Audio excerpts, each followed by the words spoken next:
Gómez con nuestro sermón de esta mañana.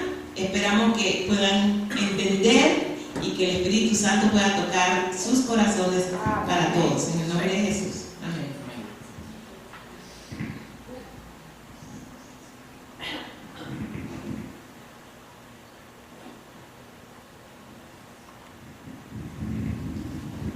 Hermanos, en esta oportunidad es un privilegio hermoso el poder presentar la palabra de nuestro Dios. Yo sé que nadie de nosotros somos dignos, hermanos, de poder hacer lo que estamos haciendo, pero es por la pura misericordia de Dios, hermanos, en la cual Él nos permite y nos da este privilegio hermoso, hermanos. Así que en esta oportunidad juntamente con ustedes, vamos a estudiar un mensaje maravilloso de la palabra de nuestro Dios. Vamos a meditar en esta oportunidad bajo el tema el poder de la oración. Es interesante, hermanos, cómo usted y yo no solamente tenemos que sentir el deseo de orar, sino usted y yo debemos orar todos los días. La oración se dice que es el alimento también para la vida espiritual. Por ejemplo, hermanos, la oración se le caracteriza como el alimento que nosotros digerimos todos los días. Lo que usted comió ayer no le alcanza para hoy. Y lo que usted comió hoy no le servirá para mañana. Mañana es otro día, hermanos.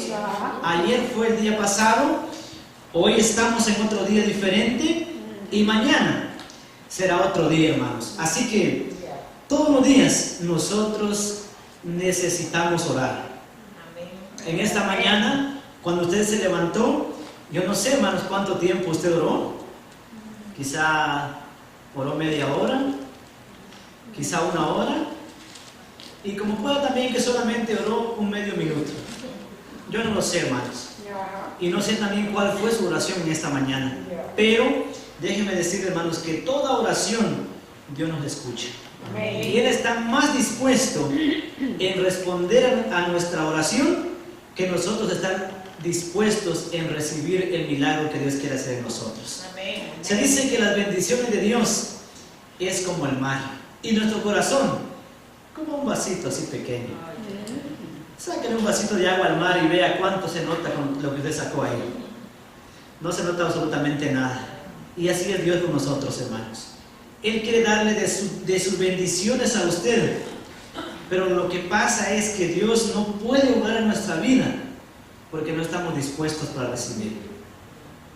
Así que, pero por medio de la oración, hermanos, es la manera en la cual usted y yo nos podemos comunicar con nuestro Dios. Es la única manera en la cual nosotros podemos conversar con Él todos los días. Es la única manera donde nosotros podemos contarle a Dios todo lo que nosotros necesitamos y todo lo que nos está sucediendo.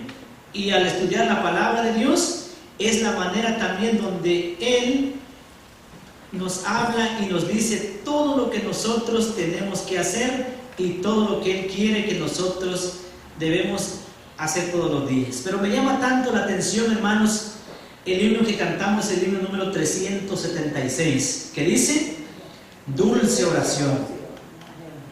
Es interesante una estrofa que dice así: dulce oración, aliento y gozo al alma das. En este valle de aflicción, consuelo siempre me serás. Tan solo, dice, el día cuando esté con Cristo en la celeste Sión, entonces me despediré de ti, feliz, dulce oración. Solamente en aquel día, dice, cuando estemos con nuestro Dios, ahí veremos a Dios cara a cara. Nosotros seremos su pueblo, dice, y Él será nuestro Dios. Hoy en día nosotros usamos los teléfonos para comunicarnos de aquí al otro lado del mundo. ¿Por qué? Porque no podemos ver cara a cara a esa persona. Pero ¿qué sería que usted, teniendo a la persona de frente y usted le esté hablando por teléfono? Es ilógico, ¿verdad? Pero hermanos, hoy en día nosotros usamos la oración y es el medio que Dios nos dejó para comunicarnos con Él. pero muy pronto Él está viniendo a este mundo. Ahí veremos a ese Dios que por muchos años nosotros le estuvimos clamando, estuvimos hablando con Él, mas no podíamos ver su rostro a causa de nuestra pecaminosidad. Pero muy pronto Él aparecerá, ahí veremos su rostro y tal como es Él. Amen. Pero mientras que ese día llegue, consagrémonos más día a día.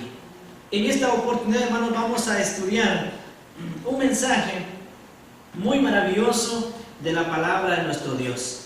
Yo no sé cuántos de ustedes, hermanos, saben aquel versículo que se encuentra en Jeremías.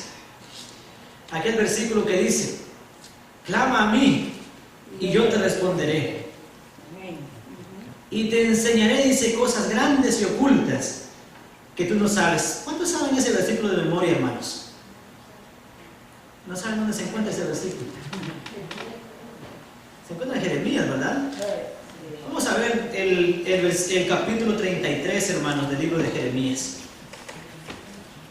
Y vamos a ver, hermanos, en esta oportunidad, vamos a ver el capítulo 33 y vamos a leer el versículo 1 del libro de Jeremías, hermanos. Y vamos a ver acá todo, hermanos, acerca de el poder de la oración.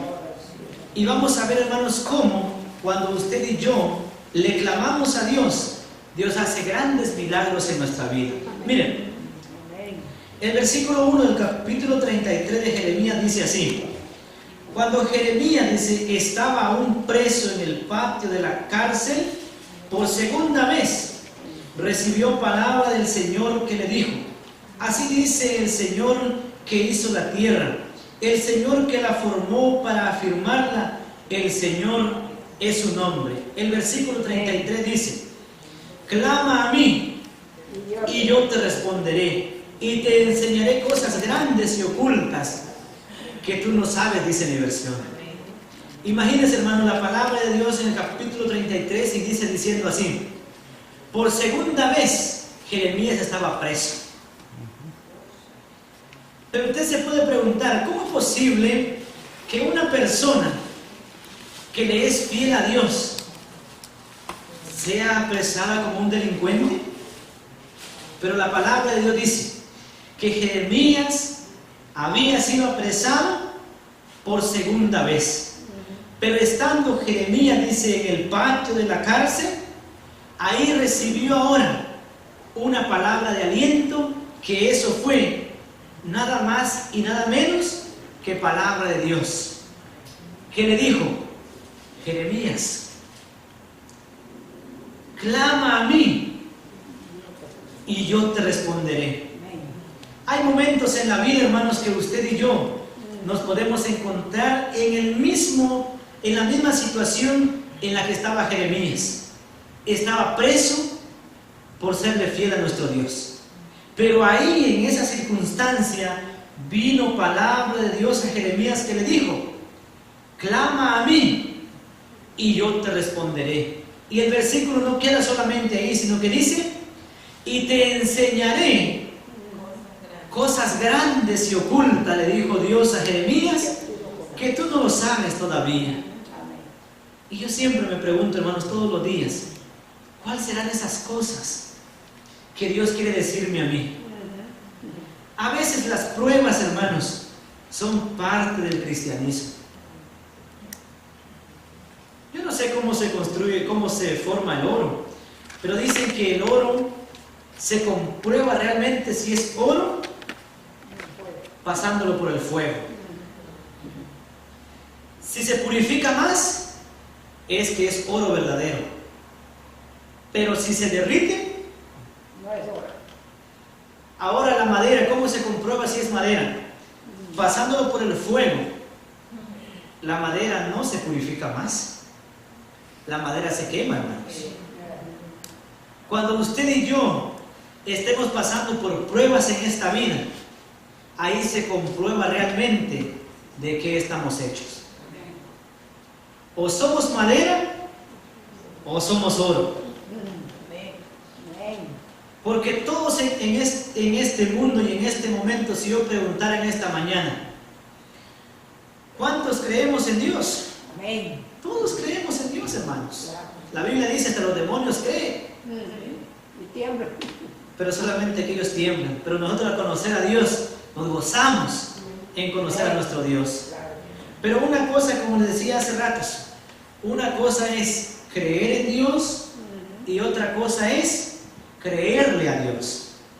¿Se cuenta la historia, hermano, de un personaje muy famoso que dice que él estaba en una montaña grande, de un cerro hacia el otro lado? Hágase de cuenta que este es un cerro y esta es otra parte alta. Así que dice que él siempre hacía un espectáculo a cada cierto tiempo. La gente se agolpaba para ver lo que este hombre hacía y él se ponía una cuerda de una montaña hacia la otra montaña. Y él muy felizmente pasaba caminando sobre ese hilo que él ponía. Y la gente, dice, le aplaudía por lo que este hombre hacía. Y así que dice que él, una vez que fue y le preguntó a una persona y le dijo: oye, ¿tú crees que yo puedo pasar sobre este hilo, ir y regresar otra vez para acá? Y la persona le dijo: claro que sí, tú lo puedes hacer. ¿Y no crees que yo puedo perder la vida ahí? Le dijo: no, tú puedes hacerlo. Entonces le dijo a la persona, le dijo: súbete a mis hombros y vamos. Y regresamos otra vez. ¿Y qué creen que hizo la persona? Le dijo: no. ¿Cómo crees que yo me voy a atrever a perder la vida en ese pasillo?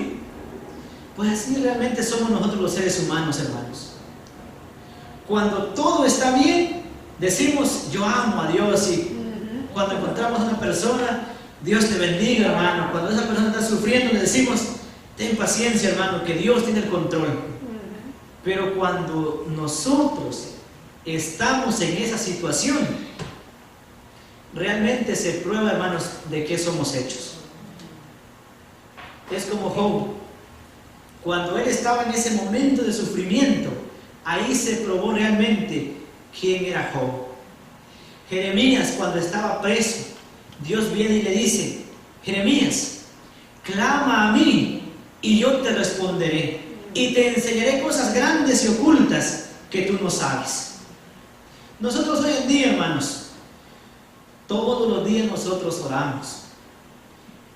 Y usted no me dejará decir que no, que también usted tiene una petición hacia nuestro Dios.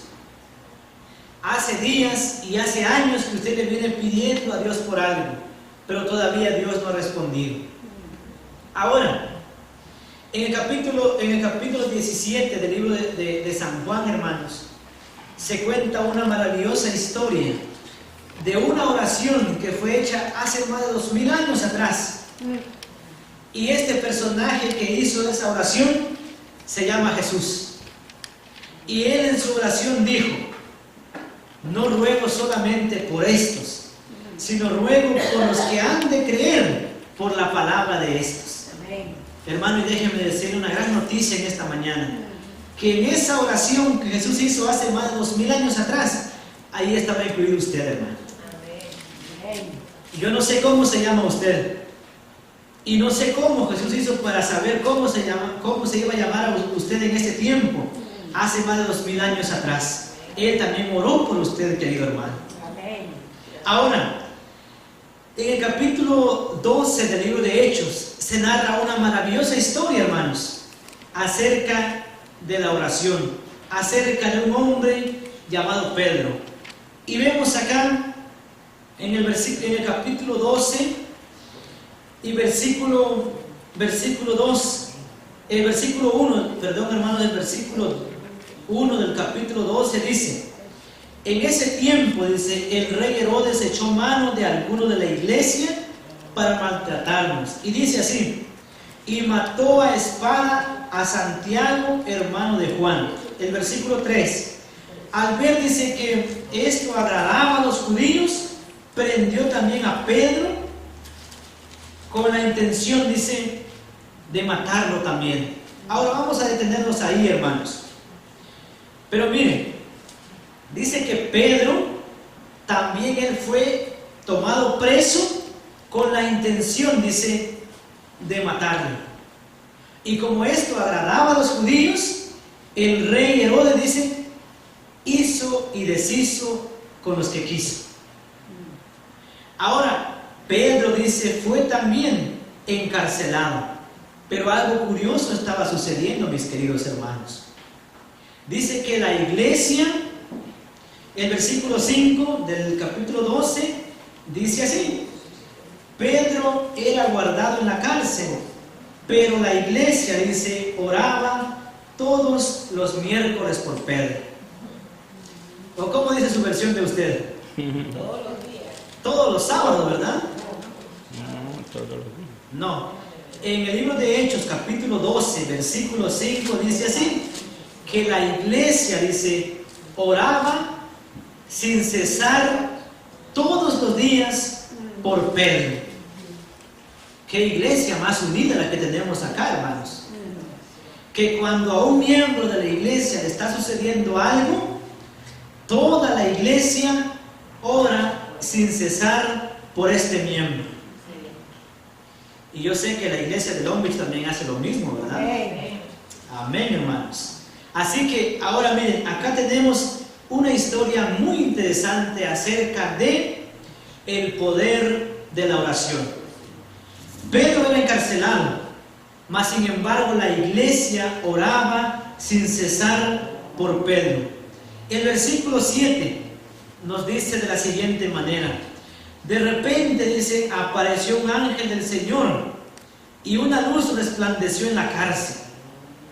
El ángel, dice, tocó a Pedro en el costado, le despertó y le dijo: levántate pronto. Y las cadenas, dice, se le cayeron. Dice la historia bíblica, dice así, que cuando apresaron a Pedro, lo pusieron, dice, a custodia, dice a Pedro, lo custodiaban, dice, 4 grupos de 4 personas. Ustedes que son matemáticos saben cuánto es 4 por 4.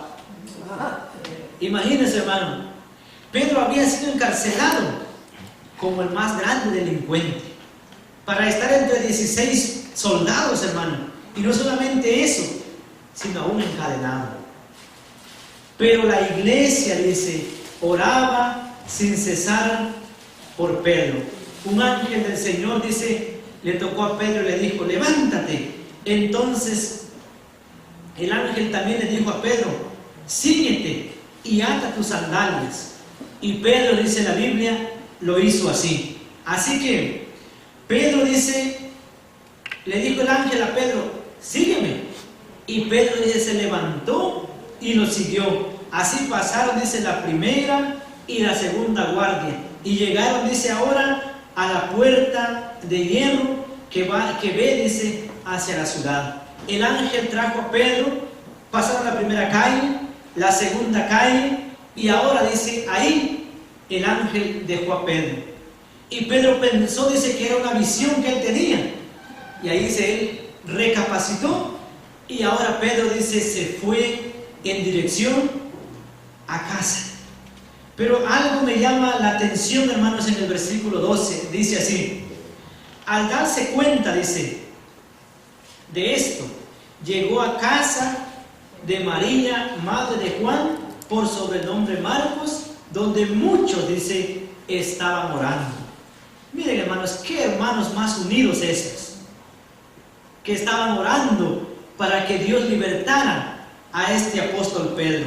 Ahora, cuando Pedro, dice, llegó y tocó a la puerta, porque todos, dice, estaban orando por Pedro.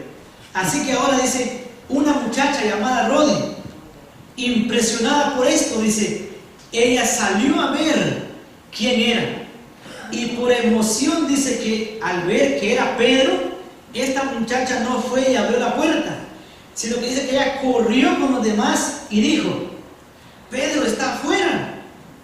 ¿Y qué creen que dijeron los demás que estaban orando? ¡Gloria a Dios! Dios ha respondido a nuestras oraciones. Ellos le dijeron: estás loca, Rode. Estás loca, Pedro no está aquí. Pedro está preso. Puede ser que su ángel está acá. Pero hermanos, esta historia en realidad nos deja algo de verdad, que muchos de nosotros nos parecemos como ellos. Muchas veces, hermanos, nosotros le estamos pidiendo algo a Dios, que Dios haga un milagro en nuestras vidas. Y cuando Dios hace el milagro que nosotros le estamos pidiendo, a veces ni nosotros lo creemos, hermanos.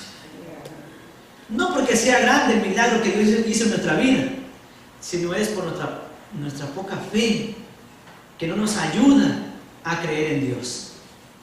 Si esta gente que estaban, dice, orando sin cesar por Pedro, cuando Pedro llegó a casa, ellos se hubiesen alegrado de ver que Dios había respondido a sus oraciones.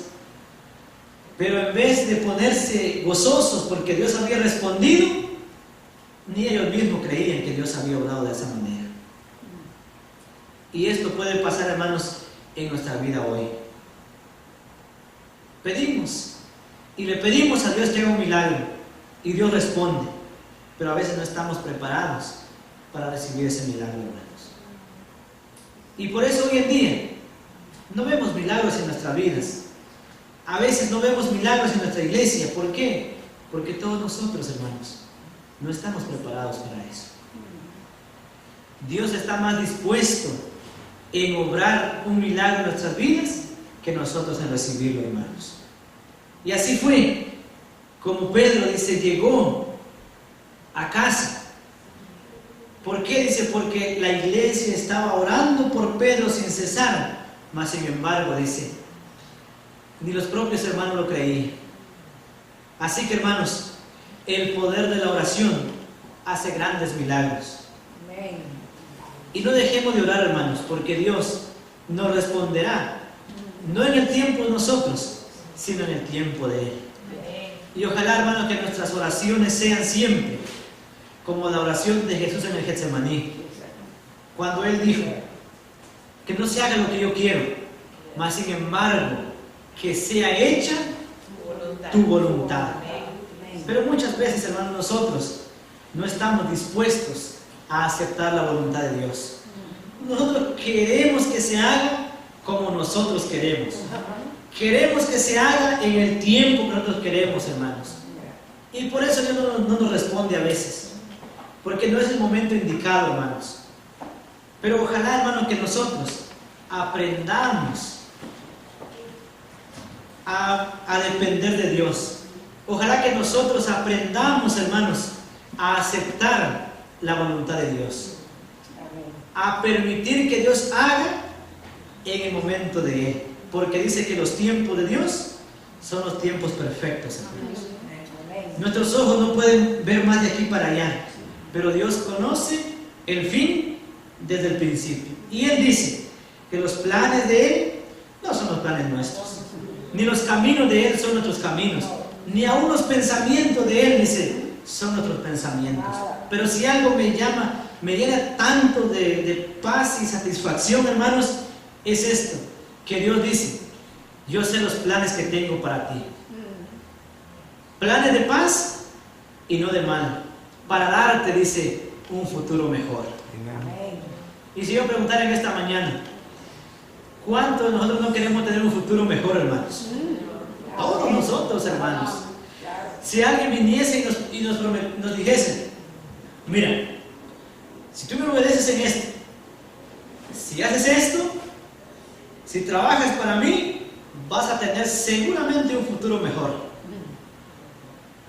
Y si alguien le dice a usted, trabaja para mí, mira, y esta casa que tengo va a ser para ti, valorada en $5 millones. ¿Cuánto nosotros no queremos por eso, hermanos? Pero Dios dice que Él nos tiene preparado cosas que ojo no ha visto, ni siquiera han subido a la mente humana, ni han sido hechas, dice, por manos humanas. De esas cosas es que Dios tiene preparado para todo aquel que lo haga. Amén. Mi pregunta es, entonces, ¿vale la pena servir a Dios? Amén. ¿Vale la pena obedecer a Dios? Tal vez en este mundo no podemos tener lo que queremos, hermanos. Pero nosotros los seres humanos siempre somos así. Que cuando hay dinero, decimos que todo está bien, Dios me va a bendecir, aunque tal vez otras cosas no están tan bien, pero teniendo dinero decimos, todo está bien. Aunque nos perdimos espiritualmente, pero decimos, eso es poquito, pero teniendo dinero, tenemos todo. Y cuando no tenemos dinero y todo está bien, decimos, Dios la ha abandonado.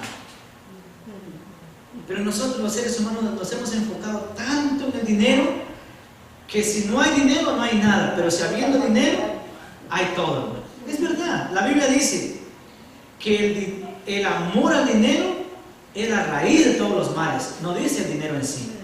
El dinero en sí nos sirve para muchas cosas. Y cuando hay dinero, también estamos tranquilos. Pero dice la Biblia que el amor al dinero es la raíz de todos los males. Por dinero, ¿cuántas maldades no se hacen? Pero así, Dios quiere, hermano, todavía hacernos bien. Dios quiere darnos de su bondad, de su misericordia y quiere hacer milagros en nuestras vidas. Ahora, hay otro pasaje muy interesante, hermanos, de la palabra de Dios en el libro de Jonás, hablando acerca de el poder de la oración. Por ejemplo, hermanos, yo sé que usted conoce muy bien, ¿verdad?, la historia de Jonás. Hasta los niños lo saben, hermanos, porque esas son historias para niños. Pero saben, hermanos, es una historia tan sencilla, pero de gran contenido. Por ejemplo, en los capítulos 1 y 2 de Jonás, nos dice, hermanos, nos dice así: vino palabra de Dios a Jonás que le dijo, levántate, le dice Dios a Jonás, y ve a Nínive. Y qué obediente Jonás. Dice que Jonás también se levantó, pero solamente que hizo lo contrario, que Jonás se levantó para huir de la presencia de Dios. Y hermanos, aquí viene la decadencia de todo cristiano.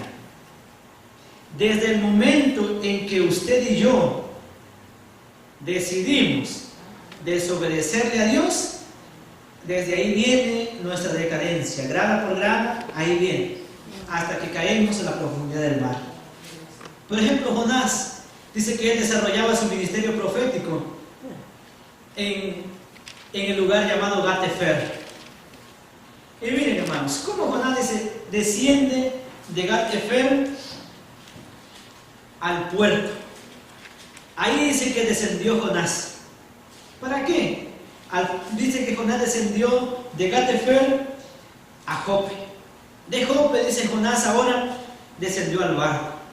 Del barco, dice, descendió ahora a lo más bajo del barco. De lo más bajo del barco, Jonás descendió, dice, al agua. Del agua, Jonás descendió, dice, ahora al profundo del vientre del pez.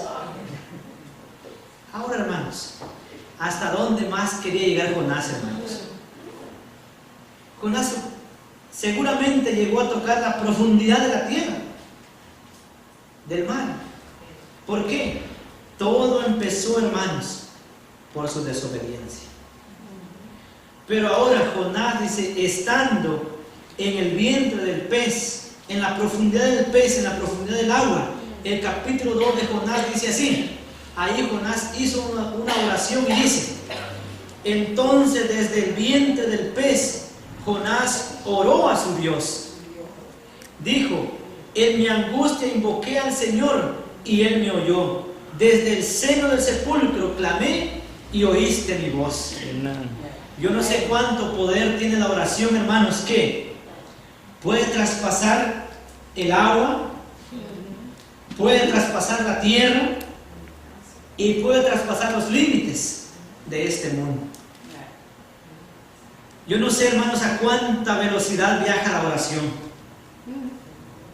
No se puede medir millas por hora cuánto viaja la oración, o quizá ya no se puede medir ni por tiempo luz, porque en el libro de Daniel dice que dice que Daniel aún estaba orando cuando su oración, dice, ya había sido respondida. Imagínense, la oración fue y regresó. ¿A cuánta velocidad viajará la oración, hermanos? Que al instante en que usted se arrodilla ante Dios, a ese mismo instante, hermanos, Dios ya le escucha a usted. Y si eso fuera poco, el libro de los Salmos dice, antes que nosotros decimos la palabra, antes que la palabra esté en nuestra boca, Dios ya lo sabe todo. Imagínense, hermanos, qué grande poder de nuestro Dios, que antes que nosotros decimos la palabra, Él ya lo sabe todo. Así que, hermanos, Jonás, estando desde lo profundo del pez, desde ahí Jonás clamó a Dios y desde ahí su oración fue escuchada. Ahora, Jonás dice en el versículo 4, dice Jonás, entonces pensé, dice Jonás, estoy rechazado por ti. Sin embargo, dice Jonás, volveré a mirar tu santo templo. Qué fe de Jonás, hermanos. Y ojalá, hermanos, yo quiero dejarlo esto en mente a usted, que cuando usted se encuentra en una situación como la que estaba Jeremías, como la que está pasando Jonás, quizá ya no hay salida, hermanos, pero desde ahí no nos olvidemos, hermanos, en clamar a nuestro Dios. Que Dios está dispuesto a escucharnos. Yo no sé cuántos de ustedes saben, hermanos, aquella historia de las dos huellas en la arena. Es una reflexión muy interesante, hermanos, que se lo voy a resumir, y dice el personaje que cuenta esa reflexión. Él le pide a Dios y le dice que dónde está tu promesa, Señor, que tú prometiste que en los momentos de mi dificultad tú ibas a caminar siempre a mi lado. Pero ahora Dios le responde y le dice que esas dos huellas que se miraban en la arena no eran las huellas de Él, sino eran las huellas de Dios, porque Dios se lo llevaba en sus brazos. Y así es, hermanos, cuando usted y yo estamos sufriendo. ¿Dónde está Dios? Podemos decir, Él está aquí a su lado, hermano. ¿Dónde está Dios? Lo tiene en sus brazos, hermano. Y ese es, hermanos, el poder de la oración, que Él nos ayuda a seguir hacia adelante. Es el único medio que tenemos, hermanos, con la cual usted y yo nos podemos comunicar con nuestro Dios. Yo no sé, hermanos, cómo nosotros no podemos ver cómo nuestra oración sube hacia el cielo, o cómo Dios nos está escuchando cuando estamos hablando. Yo no sé cuántos estudiamos el rumbo de la semana pasada, no sé si se comparte acá, hermanos. Es igual como el misionero, ¿verdad? Pero ese folleto fue muy interesante también, y justamente a mí me tocó compartirlo hace 8 días. Y me llamó tanto la atención, hermanos, del personaje central de ese folleto, llamado Job, que dice que era un hombre que por mucho tiempo sentía que su vida espiritual era un vacío. Sentía que su vida espiritual nada lo llenaba. Así que hizo bien en acudir, dice, a su mejor amigo. Y este hombre dice que le dio una idea muy excelente a Job. Y le dijo, cuando tú vayas a tu casa, y yo no sé si usted lo quiere poner en práctica, si no lo sabe, escúcheme, lo quiere poner en práctica, excelente. Le dijo, dice este hombre a Job, cuando vayas a tu casa, siéntate. Ya Job sentado ahora, le dijo, y pon enfrente de ti otra silla vacía. Y haz de cuenta que la persona que está enfrente de ti en la silla es tu mejor amigo. Ahora, cuando tu mejor amigo está frente a ti, cuéntale todas tus dificultades, emociones, alegrías, tristezas y todo. Cuéntale a tu mejor amigo. Pero tu mejor amigo que va a estar en la silla es Jesús. Y dice, y Job cuenta esta historia, hermanos, ahora, que fue la única manera que Job pudo encontrar sentido a su vida espiritual. Pero no pasó mucho tiempo, dice, cuando Job se enfermó y fue hospitalizado. Así que pidió, dice, a una de sus hijas a que al hospital le llevaran, dice, esa silla vacía y que lo pusieran, dice, frente a él. No muchos días después, dice, Job murió. Pero dice que la familia de jóvenes lo encontraron a él recostado, dice, sobre esa silla. Así que ahí murió joven en los brazos, dice, de su mejor amigo. En brazos de Jesús. Y déjame decirle, hermano, yo también hice eso en casa. Cuando yo leí ese folletito, hermanos, me llenó de alegría leer eso. Y así que bueno, voy a intentarlo, lo que se siente. Me senté, hermanos, y puse una silla enfrente a mí. Y también empecé a hablar con Dios. Y saben, hermanos, qué bonito se siente, hermanos. Amén. Qué bonito es hablar uno cara a cara con su mejor amigo.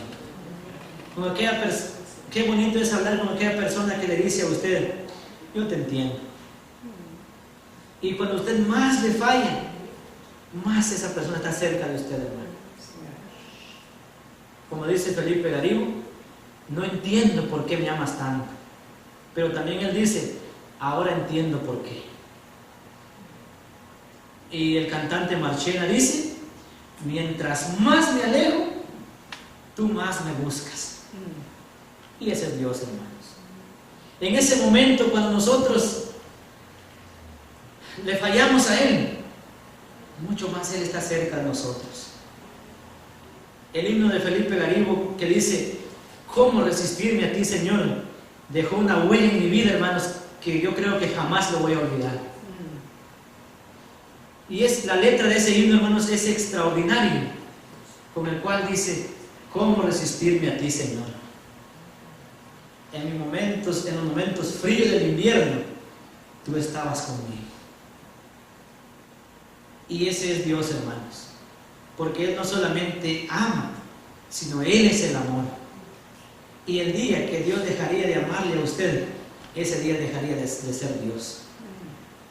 Pero Dios, hermano, nos ama, no porque nosotros tenemos algo con que recompensarle, sino que realmente Él nos ama, hermanos, porque Él es el amor.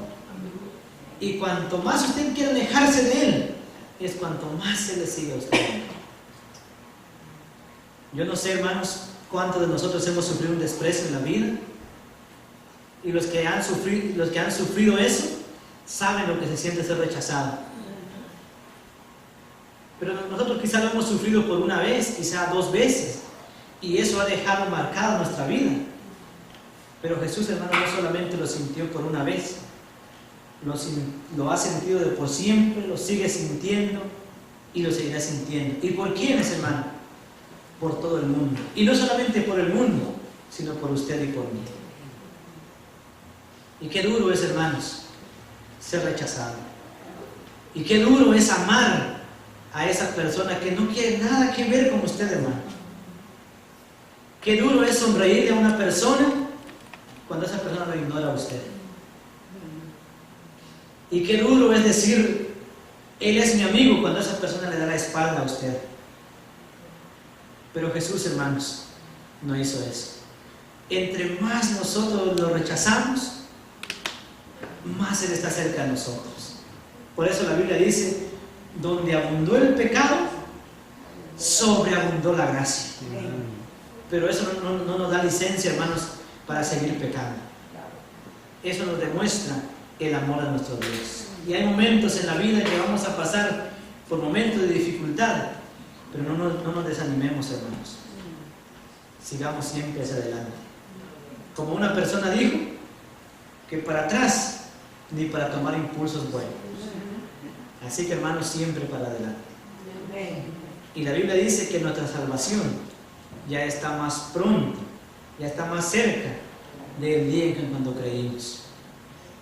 Hace 7 años me dejé encontrar por Dios, pero de esos 7 años a hoy ya está más cerca la venida de Jesús. Y siempre renovemos nuestro pacto con esa persona que fue nuestro primer amor.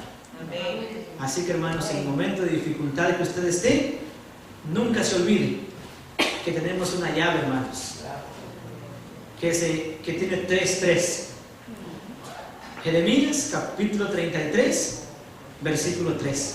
Clama a mí y yo te responderé y te enseñaré cosas grandes y ocultas que tú no sabes. Únicamente nos queda confiar en nuestro Dios. Dejemos toda nuestra ansiedad sobre Él y Él se encargará de darnos la paz. Él prometió y dijo: mi paz os dejo, mi paz os doy. Yo no os la doy como el mundo la da. Pero Él también dijo: no se turbe vuestro corazón. Creéis en Dios, creed también en mí. Que Dios los bendiga, hermanos, y un feliz resto de sábado. Amén.